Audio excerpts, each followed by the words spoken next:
En 1952, 4 ingenieros desaparecieron bajo las calles de Durango, 30 metros bajo tierra, sin rastro, sin cuerpos, sin explicación. Pero 70 años después, un diario encontrado en las ruinas de una oficina gubernamental abandonada reveló algo que el gobierno mexicano había ocultado durante décadas. No estaban excavando un túnel común. Estaban intentando enterrar algo que nunca debió ser descubierto. Durango, una ciudad que nace entre montañas secas y cielos interminables. En los años 50, era una ciudad de polvo y promesas. El gobierno federal había prometido modernización, alcantarillado nuevo, infraestructura que colocaría a Durango en el mapa del progreso nacional. Pero bajo las calles empedradas del centro histórico, bajo las casonas coloniales y las plazas donde los niños jugaban, algo más antiguo esperaba. Algo que llevaba siglos ahí, olvidado, silencioso. Hasta que 4 hombres lo encontraron. Si este misterio te atrapa tanto como a nosotros, suscríbete a Ecos del Silencio, porque si encontramos más documentos sobre lo que realmente pasó bajo Durango, lo compartiremos primero aquí. Era marzo de 1952. El aire olía a tierra removida y a sudor. Las excavaciones en la calle 5 de febrero habían comenzado 3 semanas atrás. Un proyecto federal ambicioso: conectar el sistema de drenaje desde el centro hasta los barrios en expansión al norte. La empresa constructora había sido contratada directamente desde la Ciudad de México. Maquinaria pesada, ingenieros con credenciales impecables, obreros locales que necesitaban el trabajo. Todo parecía normal, todo parecía rutinario. Los 4 ingenieros encargados de supervisar la excavación profunda eran hombres diferentes, pero unidos por una misma ambición: hacer bien su trabajo y regresar a casa. Roberto Salazar, 38 años, ingeniero civil con experiencia en obras hidráulicas. Casado, padre de 2 hijos, un hombre meticuloso que llevaba siempre una libreta negra donde anotaba cada detalle, cada medida, cada anomalía. Ernesto Villalobos, 42 años, geólogo contratado para evaluar la estabilidad del suelo. Fumador empedernido, callado, con cicatrices en las manos de años trabajando en minas. Había algo en su mirada que decía que había visto cosas que prefería olvidar. Después estaba Julián Mora, el más joven, 29 años, recién graduado y lleno de ideales. Creía en el progreso, en la ciencia, en que México podía construir un futuro brillante. Y finalmente, Diego Armendáriz, 35 años, supervisor de seguridad, ex militar, serio, con una postura rígida que nunca abandonaba. Era el tipo de hombre que seguía órdenes sin cuestionar, pero que también sabía cuando algo no cuadraba. Las primeras 2 semanas transcurrieron sin incidentes. Excavaron 12 metros, 15, 20.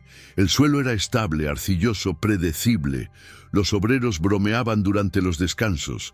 Las familias de los ingenieros enviaban comida casada que compartían bajo las lonas improvisadas. Durango observaba con curiosidad y orgullo. Por fin, algo grande estaba pasando en su ciudad. Pero el 23 de marzo, algo cambió. A 23 metros de profundidad, las palas mecánicas golpearon algo sólido. No era roca, no era concreto antiguo, era metal. Metal viejo, oxidado, pero increíblemente resistente. Los obreros detuvieron las máquinas. Roberto bajó personalmente al fondo de la excavación, con su libreta y una linterna. Lo que vio lo dejó paralizado. Una estructura metálica circular, de aproximadamente 4 metros de diámetro, enterrada en posición vertical. La superficie estaba cubierta de símbolos. No eran aztecas, no eran españoles, no se parecían a nada que hubiera visto en sus años de estudio. Esa noche, Roberto llamó a un teléfono de emergencia que le habían dado al inicio del proyecto, un número directo a la Secretaría de Obras Públicas en la capital. Habló durante 15 minutos.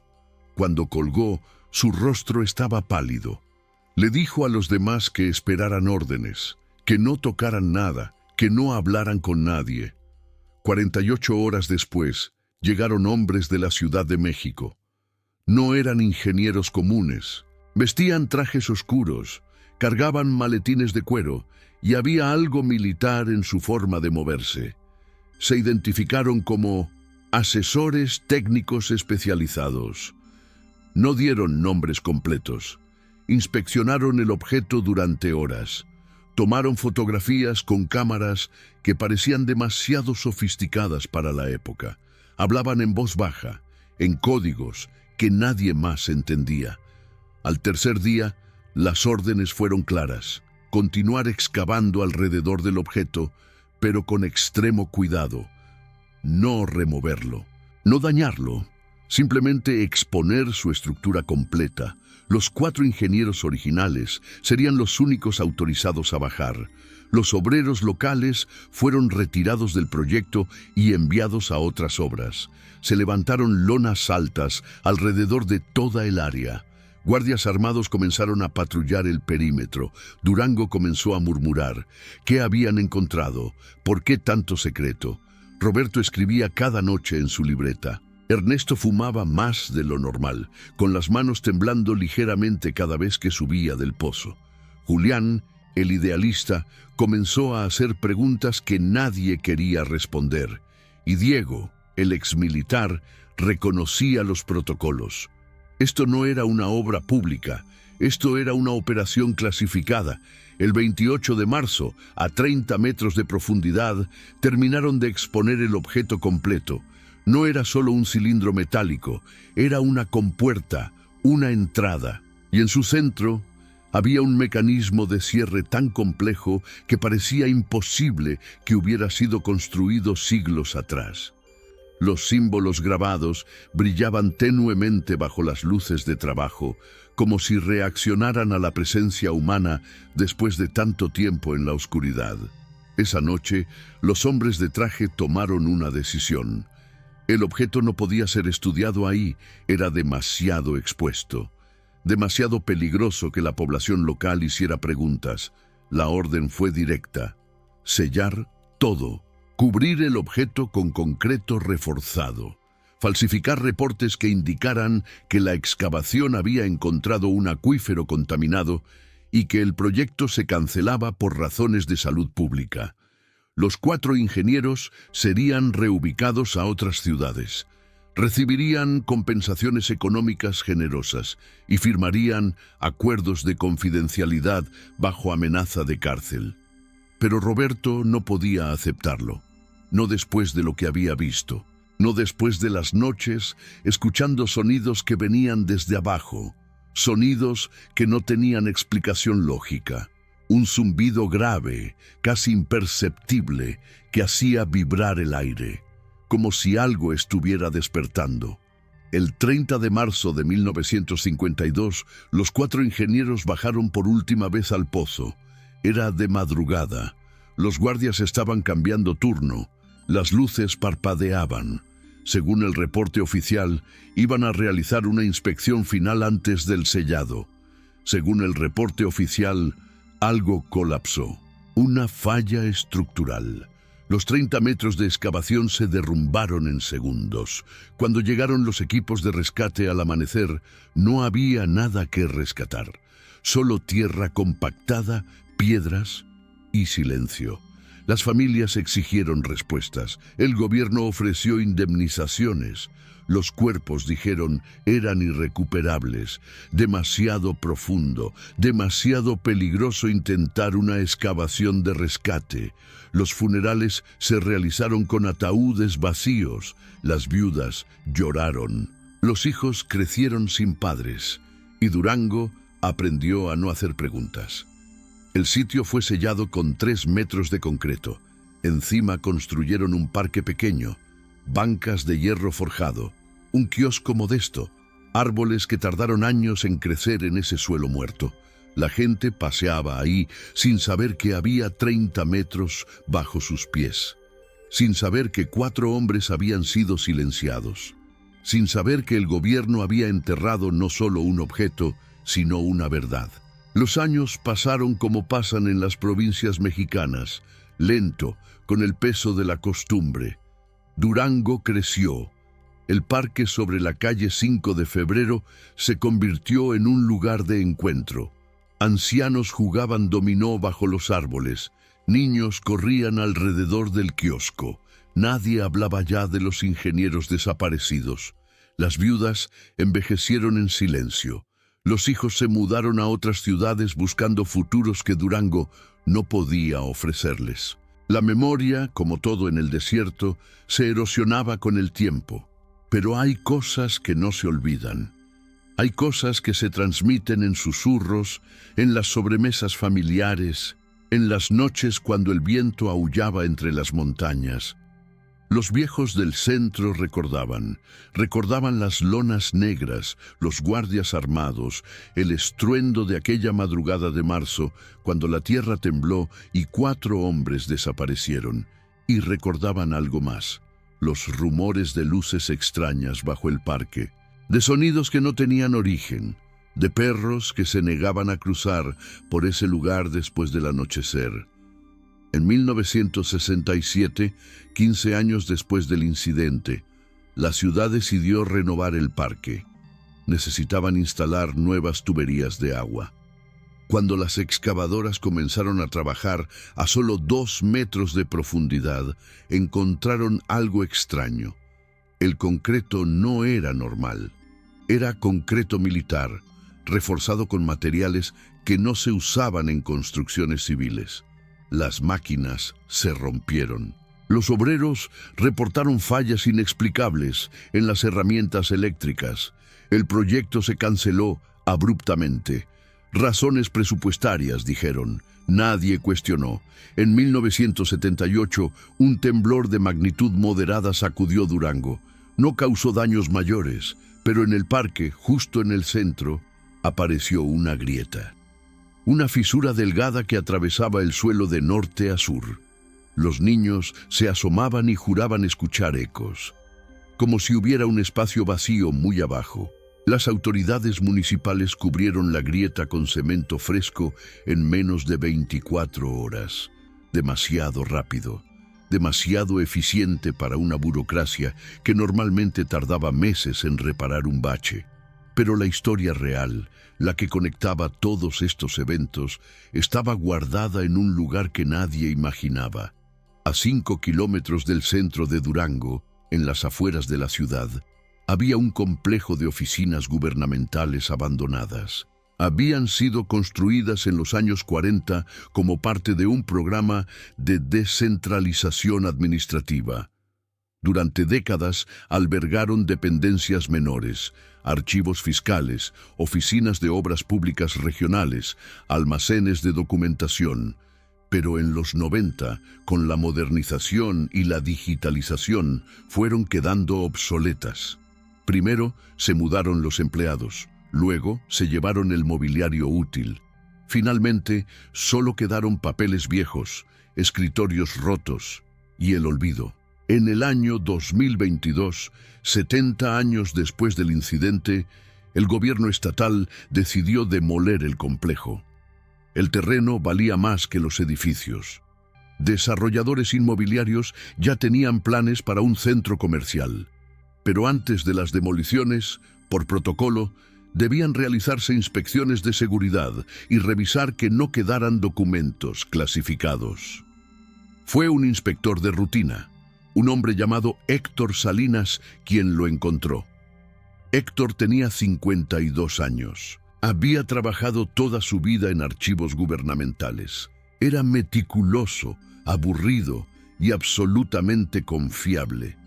El tipo de funcionario que nadie nota, pero que mantiene funcionando el sistema. Ese martes de octubre, mientras revisaba un sótano olvidado en el edificio C, encontró un archivero metálico oxidado. Estaba escondido detrás de una estantería caída, cubierto de polvo y telarañas.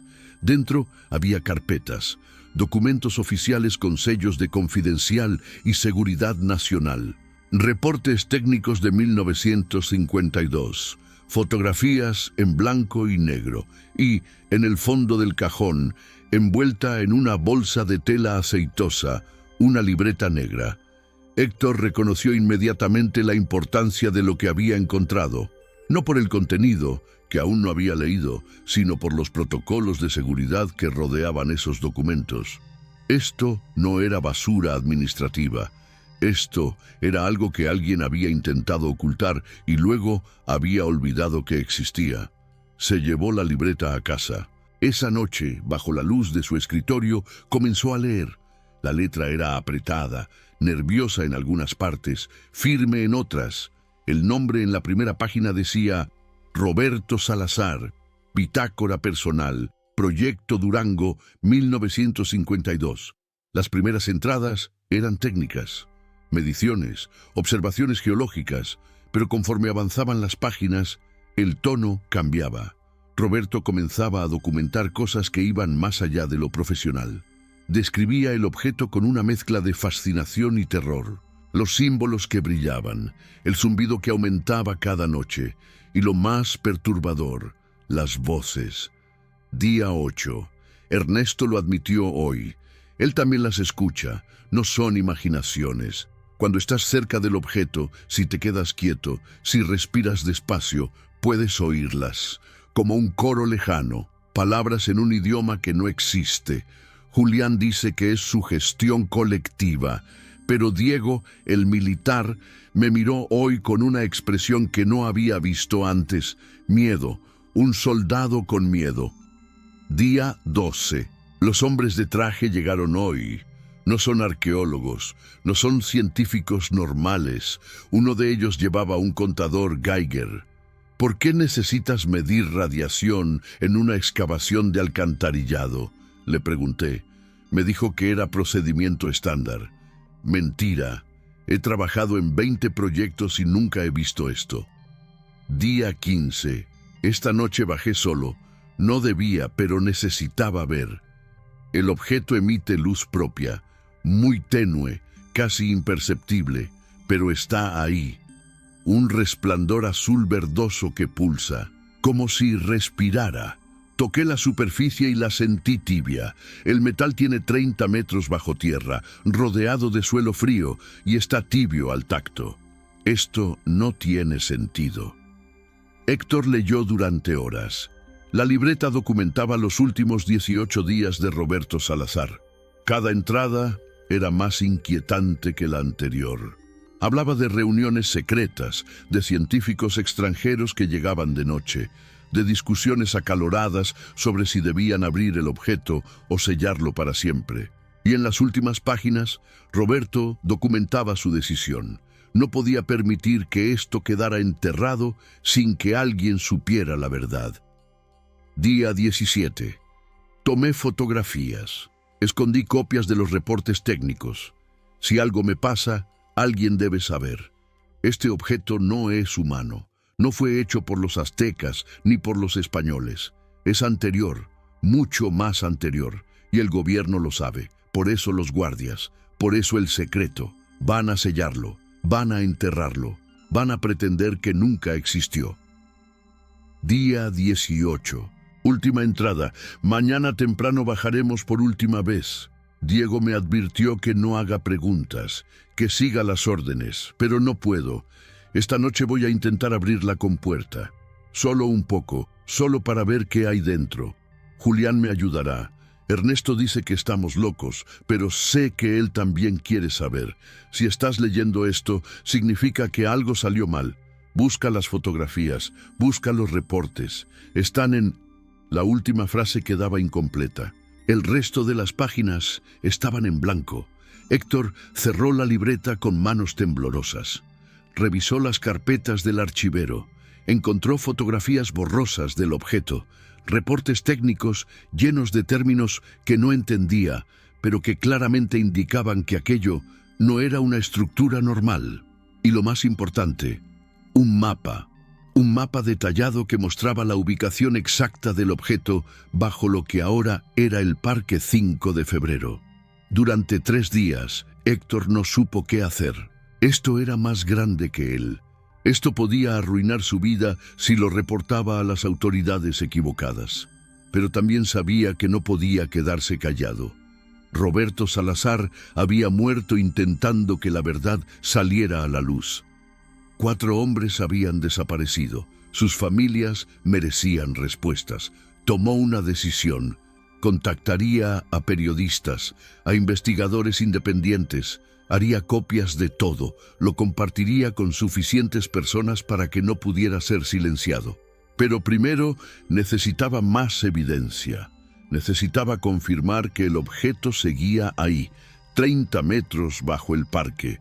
Héctor Salinas no era un hombre valiente. Era un archivista, un burócrata, alguien que había pasado décadas evitando problemas y siguiendo protocolos. Pero la libreta de Roberto Salazar había despertado algo en él. Quizás era la injusticia, quizás era la curiosidad, o quizás simplemente era que después de 52 años haciendo lo que le ordenaban, finalmente había encontrado algo que valía la pena arriesgar. Comenzó discretamente. Visitó la hemeroteca municipal y revisó periódicos de 1952. Encontró una nota breve en la edición del 2 de abril. Trágico accidente en obra pública cobra la vida de 4 ingenieros. El artículo era escueto, casi clínico. Mencionaba el colapso. Mencionaba la cancelación del proyecto. No mencionaba nada sobre objetos extraños ni operaciones gubernamentales secretas. Pero lo que sí encontró fue interesante. El periodista que escribió la nota, un tal Mauricio Ledesma, había publicado 2 artículos más sobre el tema en las semanas siguientes, ambos cuestionando la versión oficial. Luego, silencio. Mauricio Ledesma nunca volvió a escribir sobre el caso. De hecho, 3 meses después, había dejado el periódico y se había mudado de Durango. Héctor intentó rastrearlo. Después de horas de búsqueda en registros públicos, encontró que Mauricio Ledesma había fallecido en 1989 en Guadalajara. Pero tenía una hija, Mercedes Ledesma, ahora de 63 años, maestra de literatura retirada que vivía en Querétaro. Le tomó una semana reunir el coraje para llamarla. Cuando finalmente lo hizo, Mercedes contestó con la cautela de alguien que ha aprendido a desconfiar de llamadas extrañas. Pero cuando Héctor mencionó el nombre de Roberto Salazar y el año 1952, hubo un silencio largo al otro lado de la línea. «Mi padre nunca olvidó ese caso», dijo finalmente Mercedes con voz tensa. Hasta el día que murió, decía que le habían arrebatado la historia más importante de su carrera, que lo habían amenazado, que lo habían obligado a abandonar Durango. Se encontraron 2 semanas después en un café de Querétaro. Mercedes trajo una caja de zapatos llena de documentos viejos. «Mi padre lo guardó todo», explicó mientras sacaba recortes amarillentos, fotografías borrosas y notas manuscritas. Era obsesivo. Decía que algún día alguien vendría a preguntar, que algún día la verdad saldría. Entre los papeles, Héctor encontró entrevistas que Mauricio había realizado pero nunca publicado. Conversaciones con obreros que trabajaron en la excavación durante las primeras semanas. Todos contaban la misma historia. El cambio repentino cuando encontraron el objeto. La llegada de los militares. El silencio forzado. Uno de los obreros, un hombre llamado Tomás Ríos, había sido particularmente explícito. Eso que encontraron no era de este mundo. Yo lo vi. Brillaba con luz propia y hacía ruidos, como si estuviera vivo. Pero lo más valioso que Mercedes le entregó fue una grabación. Su padre había logrado grabar una conversación con Ernesto Villalobos, el geólogo, 2 semanas antes de su desaparición. La grabación estaba en un cassette viejo que tuvieron que llevar a un especialista en audio para digitalizar. Héctor escuchó la grabación una noche en su departamento. La voz de Ernesto sonaba cansada, asustada. No sé si debería estar hablando contigo, Mauricio. Firmé papeles. Me dijeron que si hablaba, me meterían a la cárcel. Pero esto es más grande que cualquier acuerdo de confidencialidad. Lo que está ahí abajo no lo hicimos nosotros. Quiero decir, no lo hizo la humanidad. Los símbolos no coinciden con ninguna cultura conocida. El metal fue analizado y la composición es imposible. Aleaciones que no deberíamos poder crear ni siquiera ahora, 70 años después. Y hay algo más. El objeto está sellado desde fuera, no desde dentro, como si alguien lo hubiera enterrado ahí hace siglos para que nadie lo abriera. La grabación continuaba con Ernesto describiendo las últimas reuniones con los hombres del gobierno. La decisión de sellar todo. La orden de no volver a hablar del tema jamás. Y al final, con voz quebrada, Roberto quiere abrirlo. Dice que tenemos el deber moral de saber qué hay dentro. Yo creo que tenemos el deber moral de dejarlo cerrado. Pero nadie me pregunta. Nos van a obligar a bajar mañana temprano para supervisar el sellado, dicen. No me gusta, algo no está bien. La grabación terminaba abruptamente. Con toda esta información, Héctor tomó una decisión arriesgada. Contactó a un geofísico de la Universidad Autónoma de Durango, un profesor joven llamado Dr. Raúl Mendoza, especializado en estudios de subsuelo. Le presentó el caso como un proyecto de investigación histórica. Quería saber si era posible detectar estructuras metálicas grandes bajo el Parque 5 de Febrero sin necesidad de excavar. El doctor Mendoza, intrigado por el desafío técnico más que por las implicaciones históricas, aceptó. Durante un fin de semana, con el permiso municipal obtenido bajo el pretexto de un estudio de estabilidad de suelos, instalaron equipos de georradar en el parque. Los resultados fueron inequívocos. A 29 metros de profundidad, justo donde los documentos de 1952 indicaban había una anomalía masiva, una estructura metálica cilíndrica de aproximadamente 4 metros de diámetro, completamente diferente a cualquier tubería o construcción subterránea conocida. Y lo más inquietante, el georradar detectaba una cavidad debajo de la estructura, un espacio vacío, como si el cilindro no fuera un objeto sólido, sino una entrada. «Esto no tiene sentido», dijo el doctor Mendoza mientras analizaba los datos. «No hay registros de ninguna construcción a esa profundidad en esta zona. Y las lecturas de densidad del material son anómalas. Es metal, sin duda, pero la firma es extraña. No coincide con acero, hierro, bronce o cualquier aleación común». Héctor sabía que había llegado el momento. Tenía la libreta de Roberto, tenía los testimonios, tenía evidencia científica de que el objeto seguía ahí. Necesitaba hacer público esto antes de que alguien lo detuviera. Contactó a 3 periodistas de investigación de medios nacionales. Les envió copias digitales de todo: la libreta, las fotografías, la grabación de Ernesto, los resultados del georradar. Uno de ellos, una reportera llamada Ana Cristina Vargas del periódico Reforma, respondió inmediatamente. Había cubierto casos de encubrimientos gubernamentales antes. Sabía reconocer una historia real cuando la veía. Se reunieron en Durango una semana después. Ana Cristina trajo un camarógrafo y un abogado especializado en libertad de información. Durante 3 días entrevistaron a Mercedes Ledesma, al doctor Mendoza y a los pocos obreros sobrevivientes de 1952 que pudieron localizar. Todos contaban versiones consistentes de la misma historia. Algo extraordinario había sido encontrado y el gobierno lo había ocultado. Pero necesitaban más.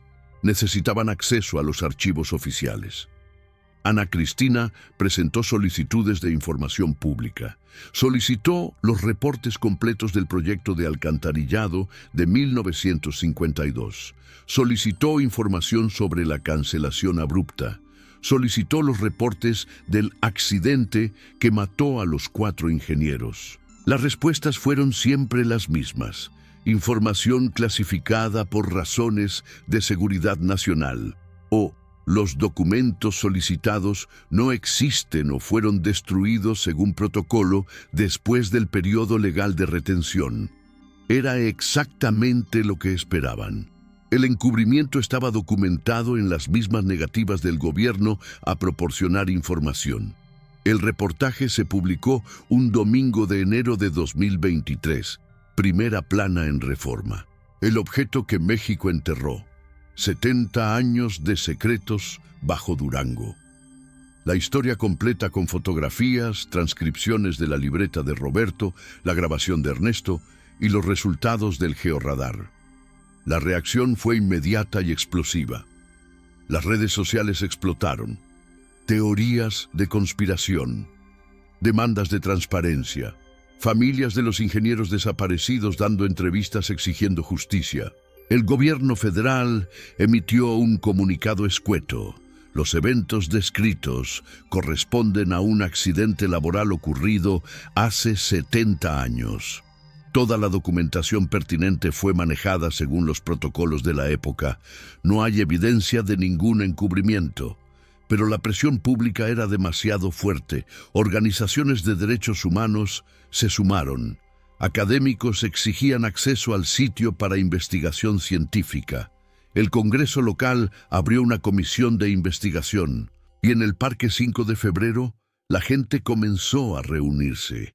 Algunos con curiosidad, otros con pancartas exigiendo la verdad, y algunos, los que habían vivido toda su vida en Durango, simplemente querían que finalmente se reconociera lo que todos habían sospechado durante décadas: que bajo sus pies, 30 metros abajo, había algo que cambiaba todo. La presión pública alcanzó un punto de quiebre en marzo de 2023, exactamente 71 años después del incidente original. El gobierno federal, acorralado por demandas legales, presión mediática internacional y manifestaciones que bloqueaban el centro de Durango, anunció lo impensable: autorizarían una excavación controlada, pero con condiciones estrictas. Sería supervisada por instituciones académicas independientes, observadores internacionales y, por supuesto, personal de seguridad federal. Y todo sería documentado en tiempo real. La excavación comenzó un lunes de abril. Instalaron cámaras de transmisión en vivo. Científicos de la UNAM, del Instituto Politécnico Nacional y observadores de universidades extranjeras llegaron a Durango. La ciudad entera se paralizó. El parque fue cercado, pero las transmisiones permitían que millones de personas en todo el mundo siguieran cada momento. Era un evento sin precedentes. El gobierno mexicano excavando oficialmente para desenterrar algo que había negado durante décadas. Los primeros 3 metros fueron rápidos. Concreto moderno del parque, pero a partir del 4.º metro encontraron el concreto militar de 1952. Las máquinas luchaban contra el material reforzado. Cada metro tomaba horas. Los ingenieros trabajaban con precisión quirúrgica, documentando cada capa, cada anomalía. El mundo observaba con una mezcla de fascinación y escepticismo. ¿Realmente había algo ahí abajo? ¿O era solo una excavación que probaría que todo había sido un malentendido? A los 19 metros de profundidad, 22 días después del inicio, las brocas tocaron metal. La transmisión en vivo registró el momento exacto. El sonido metálico resonó a través de los micrófonos. Los científicos descendieron con equipo especializado. Y ahí estaba, la superficie del cilindro, exactamente donde los documentos de 1952 lo ubicaban. Pero no era solo metal oxidado. Bajo las luces de trabajo, los símbolos grabados comenzaron a brillar con esa luminiscencia azul verdosa que Roberto había descrito 70 años atrás. El doctor Mendoza, quien había detectado el objeto con georradar meses antes, fue uno de los primeros en examinarlo de cerca. Su rostro en la cámara era una mezcla de incredulidad científica y temor reverencial. «Esto no debería existir», murmuró mientras pasaba sus manos enguantadas sobre la superficie. «El análisis preliminar indica una aleación que no coincide con ninguna tecnología conocida de ninguna época histórica documentada». Durante los siguientes 10 días, expusieron completamente el cilindro. 4 metros de diámetro, 6 metros de altura, enterrado verticalmente como un pozo sellado. Los símbolos cubrían toda la superficie en patrones geométricos complejos. Lingüistas de 12 países intentaron descifrarlos. Ninguno pudo. No eran jeroglíficos egipcios, ni escritura cuneiforme, ni símbolos mayas o aztecas. Algunos elementos parecían matemáticos, otros casi orgánicos, como si fueran tanto lenguaje como código y advertencia al mismo tiempo. Pero lo más perturbador fue lo que detectaron los equipos de monitoreo. El cilindro emitía un campo electromagnético débil pero constante. Y había algo más, una vibración de frecuencia extremadamente baja, casi indetectable para el oído humano, pero que los sismógrafos captaban claramente. Un pulso regular, como un latido. La pregunta que todos se hacían era inevitable. ¿Se abriría? Los científicos debatieron durante días. Algunos argumentaban que tenían la obligación de investigar. Otros advertían que si algo había sido sellado con tanto cuidado, quizás había una razón. Las redes sociales estaban divididas. Millones exigían ver qué había dentro. Otros suplicaban que lo dejaran cerrado. Héctor Salinas observaba todo desde las gradas instaladas para prensa y testigos. Había cumplido su misión. La verdad estaba saliendo a la luz. Pero mientras veía a los científicos trabajar alrededor del cilindro, no podía evitar recordar las últimas palabras de la libreta de Roberto. «Voy a intentar abrirlo». Y lo que había pasado después. Fue Mercedes Ledesma, la hija del periodista, quien hizo la conexión que nadie más había considerado. Durante una entrevista en vivo, planteó la pregunta que heló la sangre de todos. ¿Y si Roberto y los demás sí lograron abrirlo aquella noche? ¿Y si lo que causó el colapso no fue un accidente estructural, sino lo que encontraron dentro? Esa noche, un equipo forense especializado descendió al sitio con escáneres de penetración profunda.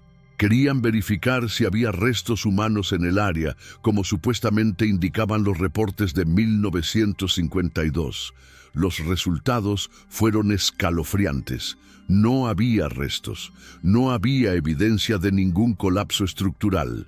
El suelo alrededor del cilindro había sido deliberadamente rellenado, compactado con precisión militar. No había sido un accidente, había sido un entierro intencional. Y entonces encontraron algo más. En la base del cilindro, donde se unía con la estructura que descendía aún más profundo, había marcas de herramientas, marcas recientes. Bueno, recientes en términos arqueológicos, de 1952. Alguien había intentado forzar el mecanismo de apertura. Las marcas eran profundas, desesperadas, como si alguien hubiera trabajado frenéticamente en la oscuridad. El gobierno federal emitió una declaración. Después de consultas con expertos internacionales, con líderes religiosos y tras un debate en el Congreso que se extendió 3 días, tomaron una decisión. El cilindro no sería abierto. Sería extraído completo, transportado a una instalación de investigación clasificada y estudiado con todos los protocolos de seguridad posibles. La excavación continuaría solo lo necesario para liberarlo del suelo circundante. La reacción pública fue explosiva. Protestas en todo México. Acusaciones de que el encubrimiento continuaba. Pero el gobierno fue inflexible, y quizás tenían razón, porque en los días finales de la excavación, mientras preparaban las estructuras de soporte para extraer el cilindro, los instrumentos registraron algo que no había pasado en 70 años. El pulso electromagnético aumentó. Ligeramente, pero aumentó, como si el objeto estuviera reaccionando a ser manipulado. 3 técnicos experimentaron síntomas inexplicables, náuseas severas, desorientación, y reportaron escuchar voces cuando estaban cerca del cilindro. Fueron retirados inmediatamente y sometidos a evaluaciones médicas exhaustivas. Los análisis no mostraron nada anormal, pero los 3 insistían en lo mismo. Habían escuchado algo. Palabras en un idioma que no conocían pero que de alguna manera entendían. Y todas decían lo mismo: no abrir. La extracción final ocurrió en la madrugada del 30 de mayo de 2023, sin transmisión en vivo, sin prensa, solo personal militar y científico esencial. Utilizaron grúas especializadas y una estructura de soporte diseñada específicamente para el cilindro. Pesaba 17 toneladas. Cuando finalmente lo liberaron del suelo y comenzaron a izarlo, todos los que estaban presentes reportaron lo mismo. El aire se sintió diferente, más denso, y el zumbido de baja frecuencia se volvió, por un momento, casi audible. El cilindro fue transportado en un convoy militar a una ubicación no revelada, oficialmente a una instalación de investigación del Instituto Nacional de Antropología e Historia. Extraoficialmente nadie sabe con certeza dónde está ahora. Lo que quedó en Durango fue un agujero de 30 metros que fue rellenado, recompactado, y sobre el cual se construyó un monumento. Una placa de bronce que dice: en memoria de Roberto Salazar, Ernesto Villalobos, Julián Mora y Diego Armendáriz, 4 hombres que buscaron la verdad y pagaron el precio final. 1952-2023.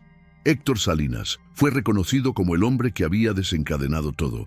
Recibió amenazas, recibió agradecimientos. Su vida cambió para siempre.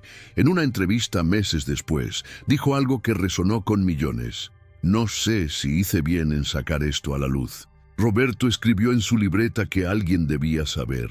Ahora sabemos.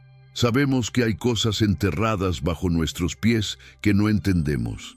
Sabemos que el gobierno ha mentido durante 70 años. Pero la pregunta real es: ¿estamos mejor sabiendo? ¿O hay cosas que deben permanecer enterradas? Mercedes Ledesma, en su último acto relacionado con el caso, publicó las memorias completas de su padre sobre su investigación de 1952. El libro se tituló Lo que Durango enterró y se convirtió en bestseller inmediato. En el epílogo escribió: mi padre murió creyendo que había fallado, que la verdad nunca saldría, pero estaba equivocado.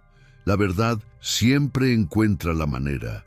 Lo único que necesita es tiempo y alguien lo suficientemente valiente para escucharla.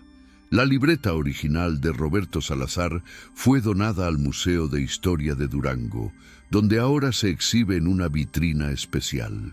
Miles de personas la visitan cada año, leen sus palabras, ven las fotografías borrosas que logró tomar, y todos se hacen las mismas preguntas. ¿Qué hay realmente dentro del cilindro? ¿Por qué fue enterrado? ¿Quién lo puso ahí? ¿Y qué pasó realmente aquella madrugada de marzo de 1952? El gobierno mantiene silencio. Los científicos que tienen acceso al cilindro firmaron acuerdos de confidencialidad tan estrictos que enfrentan cárcel si hablan. Pero hay filtraciones, siempre las hay. Rumores de que el cilindro sigue activo, de que los símbolos brillan más intensamente en ciertas fechas, de que el mecanismo de apertura ha sido parcialmente descifrado, pero que nadie se atreve a completar el proceso. Y en Durango, en el parque que ahora lleva el nombre de los 4 ingenieros, la gente sigue reuniéndose, algunos por curiosidad, Otros porque sienten que algo quedó sin resolverse. Y en las noches, cuando el viento sopla desde las montañas, los viejos del lugar juran que todavía pueden escucharlo. Ese zumbido de baja frecuencia que viene desde muy abajo. Como si algo estuviera esperando. Como si algo supiera que, eventualmente, alguien va a terminar lo que Roberto Salazar comenzó hace más de 70 años. Porque hay preguntas que no tienen respuesta. Hay misterios que desafían la razón. Y hay cosas enterradas bajo nuestras ciudades, bajo nuestra historia, que quizás nunca debieron ser encontradas.